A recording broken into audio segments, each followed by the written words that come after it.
안녕하세요. 김슬아입니다. 이제 막 힘찬 새 출발을 한 20대 국회. 앞으로 4년간의 회기 동안에 국민들에게 꼭 필요한 법률, 좋은 법률이 입법될 수 있도록 저희 새법률 산책 상임위를 가다에서는 국회 상임위별 입법 성과와 향후 과제를 점검해보고 있는데요. 오늘 찾아가 볼 곳은 과학, 방송, 통신 등을 담당하면서 IT 강국 대한민국으로서의 입지를 굳히는 데 기여하고 있는 미래창조과학방송통신위원회입니다. 방송통신과 IT, 그리고 과학기술 분야 등을 책임지는 국회 미래창조과학방송통신위원회. 미방위는 미래창조과학부와 방송통신위원회, 원자력안전위원회 등 78개의 소관기관을 두고 있는데요. 정부 R&D 정책을 총괄하는 미래창조과학부 관련 사항을 비롯해 신성장 산업이 많은 분야를 다루고 있는 만큼 전문성이 강조되고 있습니다. 실제로 지금 미래창조과학부가 직접 수행하고 있는 이제 R&D 분야 예산만 해도 6조 5천억 정도가 되기 때문에 그런 R&D 분야의 예산을 검토하는 것들이 전문성이 많이 필요하다고 느껴지는 편입니다. 그리고 특히 ICT 분야 같은 경우에는 기술 발전 속도가 굉장히 빠르기 때문에 실제로 그런 기술의 변화에 굉장히 민감하게 반응을 하고 또 관련된 자료를 수집하고 이런 부분들이 좀 다른 상임위에 비해서 중요한 특징이라고 할 수 있겠습니다.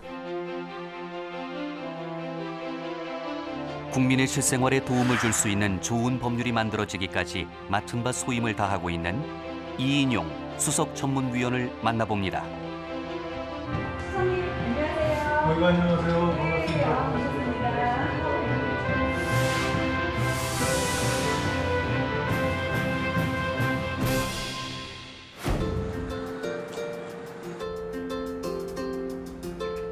날씨가 벌써 여름인 것 같아요. 네. 네, 수석님. 약간 더워지네요. 네, 이제 여름과 함께 20대 국회도 출발을 했는데요. 이 새롭게 상임위가 시작을 하면 분위기도 남다를 것 같은데 어떻습니까? 아시다시피 이제 20대 국회가 3당 체제로 출범을 하지 않습니까? 그래서 아마 다른 어느 때 국회보다도 굉장히 역동적인 국회가 되지 않을까 이렇게 생각이 들고요. 그 중에서 우리 미래창조과학위원회는 한 분 한 분 경력을 들여다보면 다른 어느 때보다도 이렇게 과학기술이나 정보통신 분야의 전문가들이 많이 이렇게 소속이 되실 것으로 네. 지금 예상이 되고 있습니다. 미방위가요, 미래창조과학방송통신위원회잖아요. 잘 외우셨네요. 네, 이렇게 듣기만 해도요, 네. 미방위에서 다루고 있는 그 모든 분야들이 우리 사회의 미래의 원동력이 되는 그런 분야들이 아닌가 싶습니다. 네, 맞습니다. 예. 네. 그런데 또 그만큼 산업의 변화 속도가 참 빨라서요. 네. 검토해야 될 부분들도 많을 것 네, 같은데요. 맞습니다. 특히 우리 미방위가 소관으로 하고 있는 과학기술이나 이제 정보통신 방송 분야는 다른 산업 분야나 다른 사회 전반적인 변화보다도 훨씬 더 빠른 속도로 이렇게 변화를 하고 있거든요. 변화 속도가 워낙 빠르다 보니까 어느 정도 이제 전문성이 쌓였다고 생각하는 순간 네.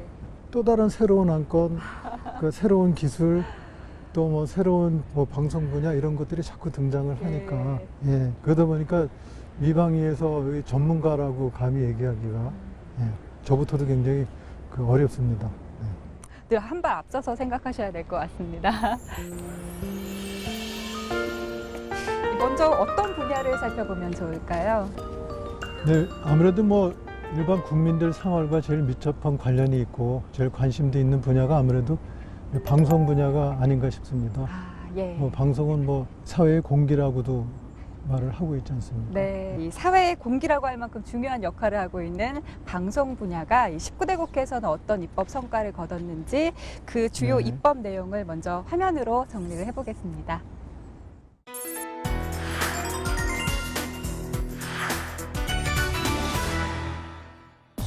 전 소속사와 전속계약 분쟁을 겪고 기존 그룹에서 탈퇴한 후 독자 활동을 시작한 그룹 JYJ.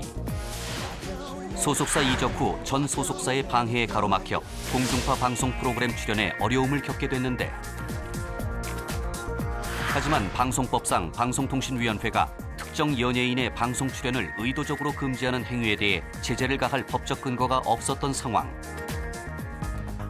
이를 계기로 방송사업자가 제3자의 요청으로 정당한 사유 없이 특정인의 방송 프로그램 출연을 막는 행위를 금지하는 내용의 이른바 JYJ법이 발의됐고, 오랜 기간 논의 끝에 지난 2015년 11월 국회 본회의에서 통과되며 큰 반향을 일으켰다. 지난 2014년 불거진 국내 홈쇼핑사들의 갑질 논란. 홈쇼핑사들은 납품업체를 대상으로 높은 판매 수수료를 요구하거나 프로그램 제작비를 전가하는 등의 부당 행위를 저질렀는데, 이에 지난해 공정위는 사상 처음으로 6개 홈쇼핑사에 과징금 143억 원을 부과하기도 했다. 이후 홈쇼핑사의 불합리한 관행을 근절하기 위한 논의가 국회에서도 활발히 이루어졌고, 그 결과 지난해 3월 홈쇼핑 사업자가 그 지위를 이용해 불공정 행위를 할 경우 처벌을 강화하는 내용의 방송법 개정안이 통과됐다.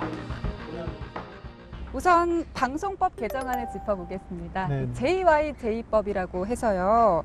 이 가수 그룹의 이름이 법률의 또 다른 이름으로 불리고 있는데 어떻게 해서 이런 이름으로 불리게 되는 건지. 2013년도 7월경으로 기억을 하는데요.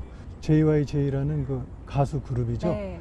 이전 소속사가 이 방송 출연을 방해하는 그런 사건이 있었는데, 예. 그 사건에 대해서 공정거래위원회가 방송 출연 방해의 금지 명령을 내린 바가 있습니다. 예. 그럼에도 불구하고 이 방송사가 JYJ 그룹의 그 출연 방해하는 그런 행위가 계속됐었기 때문에 방송사 사업자가 정당한 사유 없이 그 특정인의 방송 출연을 금지 또는 방해하는 행위를 법에서 금지하도록 하는 내용을 이 방송법에 담게 된 것입니다. 그러니까 부당한 방송 출연 금지를 방지하는 내용이 골자다라고 네, 그렇습니다. 예, 말을 네. 할 수 있을 것 같은데요.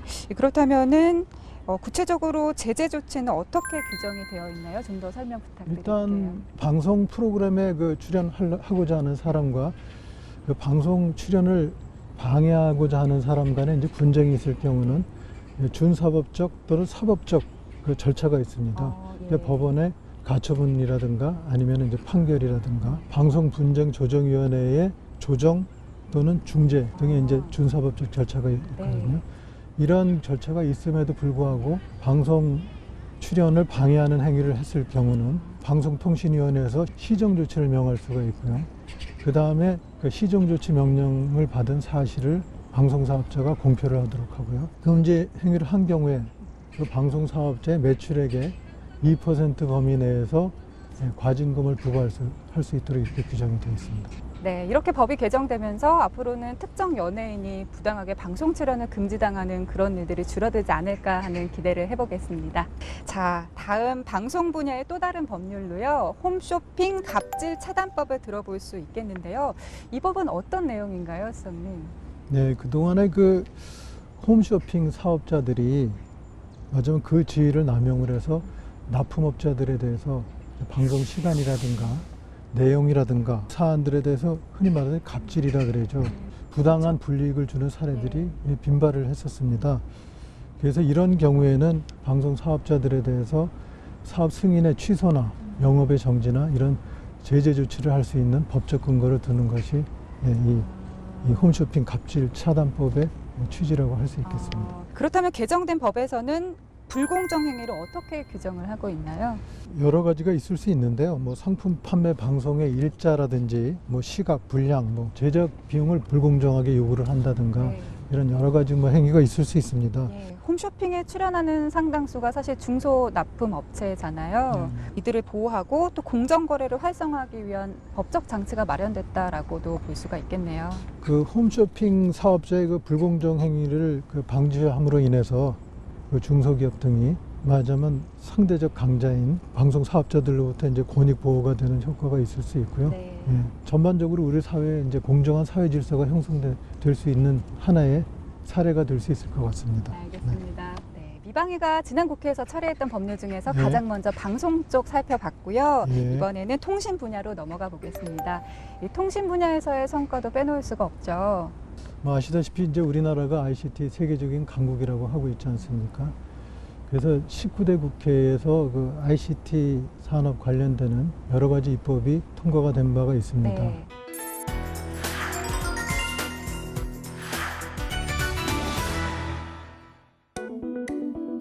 IT 산업의 신성장 동력으로 떠오른 클라우드 컴퓨팅 서비스. 국내 클라우드 시장은 올해 1조 원이 넘는 규모로 성장할 전망. 하지만 보안 문제로 공공기관이 민간 클라우드 서비스를 활용하지 못하는 등 산업화에 여러 가지 제약이 따르는 상황이었는데,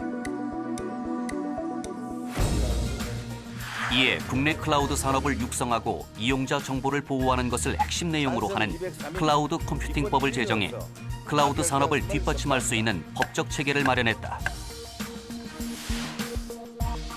소셜 네트워크, 모바일 콘텐츠, 빅데이터 등과 같이 정보기술과 통신기술을 합친 신기술 ICT.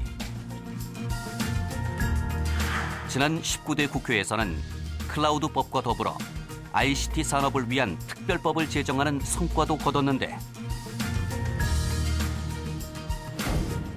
2013년 제정된 ICT 특별법은 신산업으로 주목받고 있는 ICT 산업과 관련해 이를 총괄적으로 관리할 수 있는 법적 근거가 필요하다는 공감대가 형성되면서 입법됐다. 그 결과 ICT 연구 개발을 지원하고 관련 정책을 총괄하는 정보통신전략위원회가 설치되는 등 ICT 산업이 발전할 수 있는 환경이 마련돼 이목을 끌었다. 네, 정보통신 분야의 많은 법률들 중에서 특히 클라우드법과 ICT 특별법을 저희가 꼽아봤어요. 네. 이 중에서 클라우드법을 먼저 살펴볼 텐데요. 네. 법을 소개하기 전에 클라우드 컴퓨팅에 대한 개념을 먼저 이해하고 가면 좋을 것 같은데요, 수석님. 일단 우리가 컴퓨터를 사용하다 보면 하드웨어, 소프트웨어가 있지 않습니까? 이런 하드웨어, 소프트웨어들을 기업이나 개인들이 직접 구축할 필요 없이 네. 외부의 네트워크에 접속을 해서 그 서비스를 받는 그런 방식이 되겠습니다. 그래서 사용한 것만큼 대가를 지불하는 일종의 우리가 그 자동차라든지 어느 건물을 임차하듯이 그런 렌트 개념하고 비슷하다고 보시면 되겠습니다. 그런데 이미 우리나라에 클라우드 컴퓨팅 서비스가 도입이 돼 있고 또 사용 중인 거 아닌가요? 네, 우리나라도 클라우드 컴퓨팅을 이미 도입해서 사업화되어 있기는 합니다만은 이제 미국이나 영국 같은 나라들은 클라우드 퍼스트 팔러시라 그래서 공공 부분의 클라우드 컴퓨팅 서비스를 적극적으로 도입을 해서 공공 부분의 그 정보들을 그 민간 클라우드 컴퓨팅 서비스 업체에 활용할 수 있도록 하는 그런 정부가 선도적인 역할을 하고 있는 게 현실인데요. 우리나라는 아직도 이제 공공 부분의 그 클라우드 컴퓨팅 서비스를 민간에서 활용하지 못하도록 하는 제약 요인을 안고 있습니다. 그렇다면 지난해 통과된 클라우드법은요, 그런 제약을 해소하고 또 클라우드 컴퓨팅 서비스를 활성화하기 위한 그런 입법이었나요? 그렇게 보시면 되고요. 정식 명칭은 이제 클라우드 컴퓨팅 발전 및 이용자 보호에 관한 법률입니다. 공공 부분에서 민간 클라우드 컴퓨팅 서비스를 이용할 수 있는 그 법적 근거를 마련한 것이 되겠고요. 공공 부분에서 먼저 클라우드 컴퓨팅 서비스 이용을 선도를 하고 민간 부분이 따라올 수 있도록 함으로써 이제 클라우드 컴퓨팅 발전의 기반을 조성하고자 하는 것이 이 법의 취지라고 할 수 있겠습니다. 그런데 다른 IT 산업과 마찬가지로요, 이 클라우드 컴퓨팅과 관련해서도 빈번하게 제기됐던 문제가 바로 개인정보 보호에 관련된 것들이잖아요. 이와 관련된 조항도 포함이 되어 있습니까? 내가 가지고 있는 정보들을 각종 이제 데이터베이스나 개인적인 정보들을 외부의 서버나 이런 데 저장을 해서 필요할 때 이렇게 찾아 쓰는 그런 개념도 포함되어 있기 때문에 개인정보 보호가 굉장히 중요한 그 이슈가 될 수 있다고 봅니다. 클라우드 컴퓨팅법에서는 이용자 정보를 영장 없이 제3자에게 제공하는 것을 금지를 하고 있고요. 산업화 문제하고 개인정보 보호 문제를 균형 있게 검토할 필요성이 있다고 하겠습니다.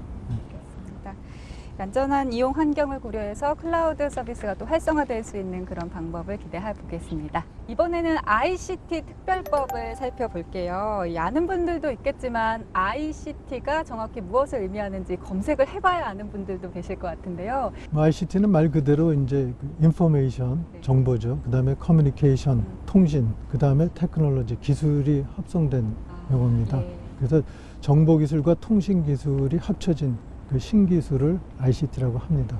그래서 종래 이제 인터넷, 요새 유행하는 SNS, 그다음에 IoT, 빅데이터, 클라우드 컴퓨팅 이런 것들이 종합적으로 그 ICT 기술이라고 할 수 있습니다. 그러면 ICT 특별법은 어떤 배경에서 입법이 된 건가요? 정확한 법명은 이제 정보통신진흥 및 융합 활성화 등에 관한 법률인데요.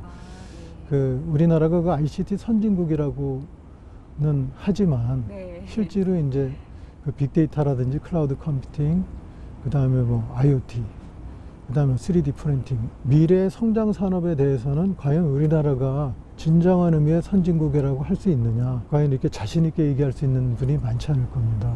이런 어떤 그 ICT 첨단 산업을 갖다가 어떻게 하면 우리나라가 그야말로 진정한 ICT 선진국이 되기 위한 발판을 마련할 수 있느냐. 그래서 이런 어떤 법적 제도적 기반을 마련하고자 한 것이 이 ICT 특별법이라고 할 수 있습니다. 이 ICT 특별법이 담고 있는 핵심 내용들은 그러면 어떤 게 있을까요? ICT 분야가 아무래도 선진국이 되려고 그럴 것 같으면 세계적인 수준의 전문 인력이 있어야 되겠죠. 그래서 인력 양성 내용이 들어있고요. 그 다음에 이제 이 ICT 분야는 표준화를 선점하는 문제가 굉장히 중요한 문제입니다. 그래서 이 표준화에 관한 내용이 들어있고요. 콘텐츠 개발이 돼야 되겠죠. 그래서 콘텐츠 개발 지원에 관한 내용이 들어있고요. 그 다음에 이제 중소기업 지원이라든가 벤처 지원이라든가 이런 내용이 들어있고요. 그 다음에는 이제 그 ICT 완전 컨트롤 타워 역할을 할 수 있는 어떤 거버넌스가 필요하다 그래서 총리실 소속으로 정보통신전략위원회를 설치하는 근거를 두고 있습니다. 네. 알겠습니다. 이 특별법에 기반해서 우리의 강점인 ICT 기술이 더욱더 발전을 했으면 좋겠습니다. 네, 저는 틀림없이 그렇게 되리라고 믿습니다. 네. 자, 미래창조과학방송통신위원회인데요. 저희가 과학 쪽만 빠졌던 것 같아요. 과학 쪽의 입법 네. 성과도 소개를 해주시죠. 네네. 과학 분야에서는 특히 19대 국회에서 큰 성과라고 할 수 있는 부분이 과학기술 분야 연구자들을 지원하는 법률이 개정된 네. 사안이라고 할 수 있습니다. 그동안에는 이제 연구자들이 국가 연구 개발 사업에 참여를 했을 경우 사업이 중간에 중단이 되거나 실패를 하는 경우에는 환수 조치를 당하거나 국가 연구 개발 사업에 그 참여가 제한되는 등의 그 제재 조치 규정이 있었습니다. 그런데 이제 그 연구를 하다 보면 최선을 다해서 노력을 했고 새로운 분야를 연구를 하다 보면 실패할 수 있지 않습니까? 그 다음에 또 연구하다 보면 중간에 사정이 변경될 수도 있지 않습니까? 이런 경우까지도 환수를 한다거나 연구개발 사업에 참여 제한을 받는다거나 이러면은 과학자들이 연구를 도전적으로 의욕적으로 할 수가 없겠죠. 그래서 이런 경우에 있어서는 성실 실패라고 해서 그 제재 조치를 감면해주는 그런 규정이 신설된 바가 있습니다. 그러니까 장기적으로 과학기술이 발전하기 위해서는 네. 이 도전하고 또 실패를 용인하는 그런 문화가 있어야 된다는 그런 의미시잖아요. 네, 그렇죠. 네. 일단 법률에서도 이런 문화를 인정했다는 데서 뭐 기술자들이나 과학자들이 용기를 많이 얻을 수 있을 것 네, 같습니다. 그렇죠. 이 성실 실패를 사회에서 포용할 수 있는 그런 어떤 토대를 이 법에서 마련해 주지 않았나 이렇게 생각을 합니다. 네. 알겠습니다. 앞으로 도전적이고 창의적인 연구가 더 많이 이뤄지기를 바라면서요. 이제 19대 국회 미방위의 입법 성과 얘기는 여기서 마무리를 하고 20대 네, 국회 네. 과제에 대해서 이야기 나눠보겠습니다.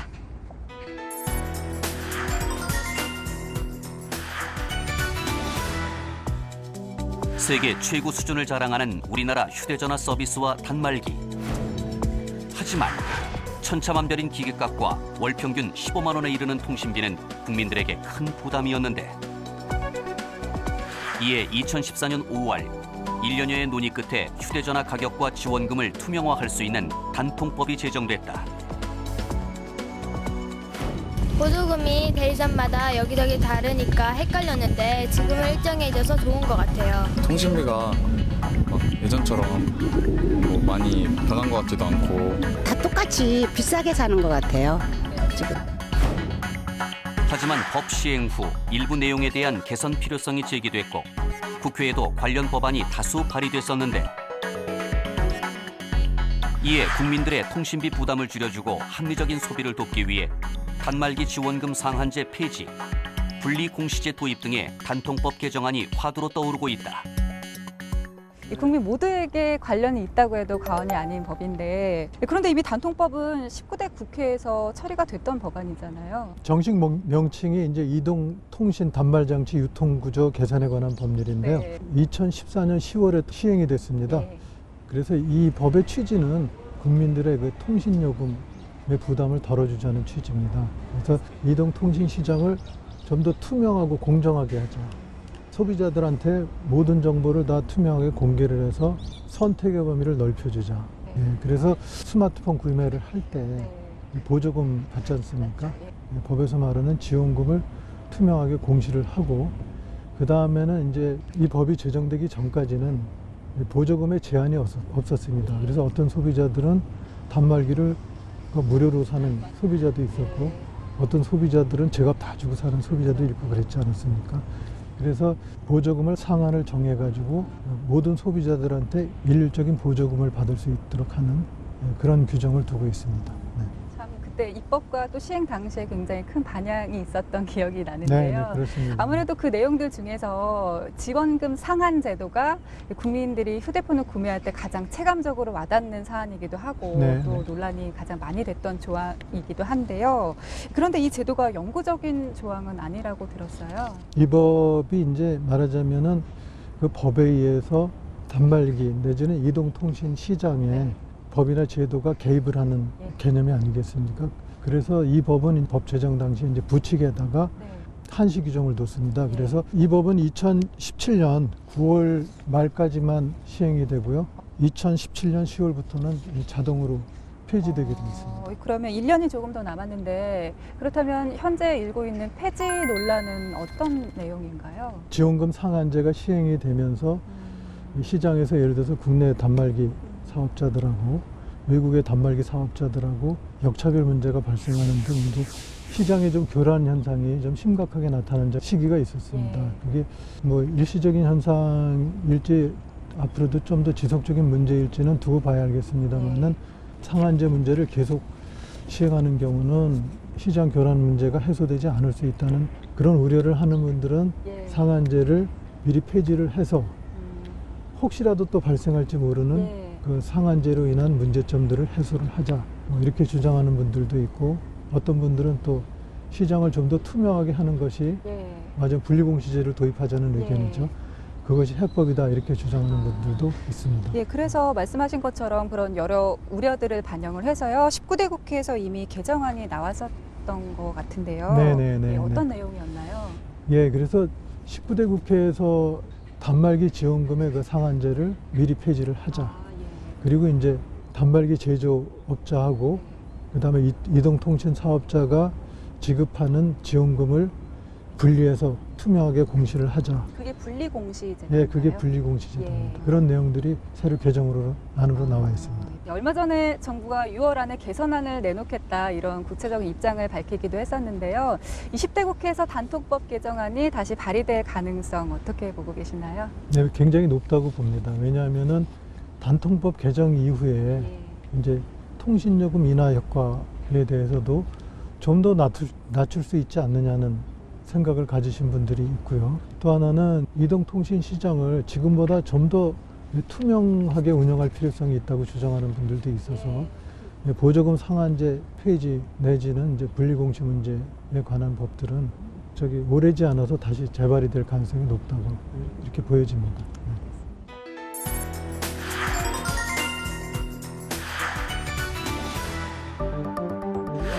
미래 소프트웨어 산업의 판도를 바꿀 기반 산업으로 꼽히고 있는 빅데이터 산업. 국내 빅데이터 시장 규모는 지난해 2,623억 원으로 전년도에 비해 30%가량 급성장했다. 하지만 경직된 개인정보 보호 관련 규제로 많은 기업들이 빅데이터 사업에 적극적으로 나서지 못하고 있어 산업 활성화를 위한 정책 마련이 시급하다는 의견이 대두됐는데, 이에 지난 5월 30일 20대 국회 첫 소프트웨어 산업 육성법으로 빅데이터 지능법이 발의돼 주목을 받고 있다. 20대 국회에서 또 다른 논의 과제로요. 빅데이터법을 꼽아볼 수 있을 것 같은데요. 이 거대한 빅데이터를 잘 활용하고 또 관리해야 된다는 필요성이 꾸준히 제기돼 왔었잖아요. 빅데이터라는 것은 이제 규모 면에서 방대할 뿐 아니라 요새는 그 많은 정보들이 굉장히 빠른 속도로 쏟아져 나오지 않습니까? 그래서 생성 주기도 굉장히 짧고 문자뿐 아니라 영상 데이터, 심지어 뭐 동영상까지 다 포함되는 개념이거든요. 그다음에 또 하나는 그 다보스 포럼, 세계 경제 포럼이죠. 세계 경제 포럼에서 2012년에 세계 10대 미래 유망 산업으로 뽑혔고요.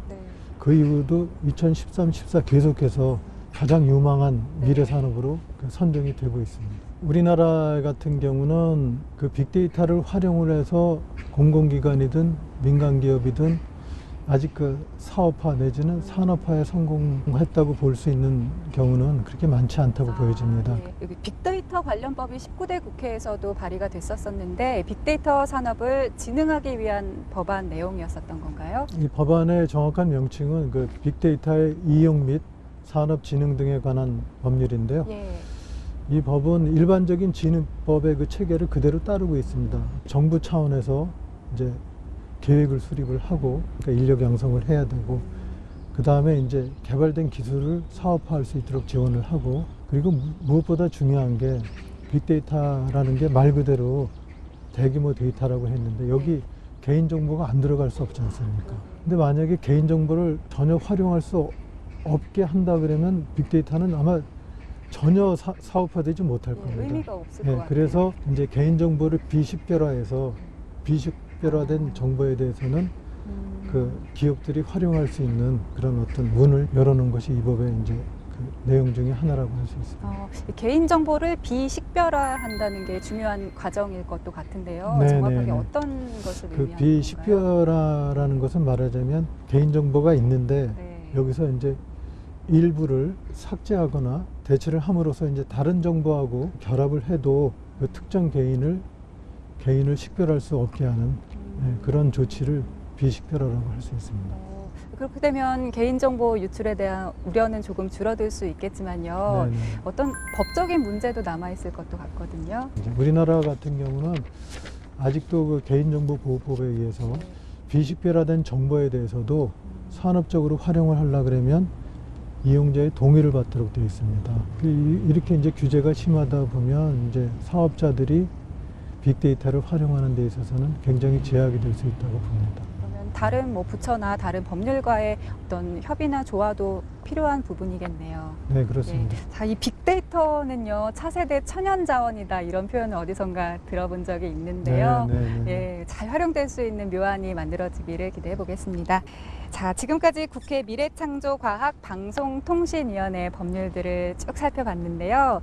이제 20대 국회가 막 첫 발을 내딛었잖아요. 자, 새로운 국회에 어떤 각오로 임하시는지 그리고 또 수석 전문위원으로서 국민들에게 전하고 싶은 말씀까지 부탁드리겠습니다. 일단 20대 국회가 역대 다른 국회하고는 여러 가지 면에서 그 차별화된 측면이 많지 않습니까? 20대 국회가 다른 어떤 국회보다도 대화와 타협을 통한 그 협치의 정치가 안정되게 정착할 수 있도록 저희들도 실무적으로 최선을 다하고 국민들이 과거에 비해서 국회를 좀 더 신뢰하고 국회로 인해서 나라 살림이 잘 펼 수 있는 그런 평가를 받을 수 있도록 저희들도 최선을 다해 노력하겠습니다. 알겠습니다. 자, 의식주는 아니지만요. 뭐 앞서 수석님께서도 강조를 하신 것처럼 뭐 방송이나 통신은 우리 공공재와 같은 역할을 하기도 하잖아요. 또 그만큼 미방위가 우리 국민들의 삶 그리고 행복과 아주 밀접한 역할을 하지 않나 싶습니다. 오늘 말씀 잘 들었습니다. 감사합니다. 네, 감사합니다. 감사합니다. 네, 지금까지 국회 미래창조과학방송통신위원회 이인용 수석전문위원과 함께 이야기 나눠봤는데요. 새법률 산책 상임위를 가다 오늘 준비한 내용은 여기까지입니다. 저희는 다음 시간에 다시 찾아오겠습니다. 함께해 주신 여러분 고맙습니다.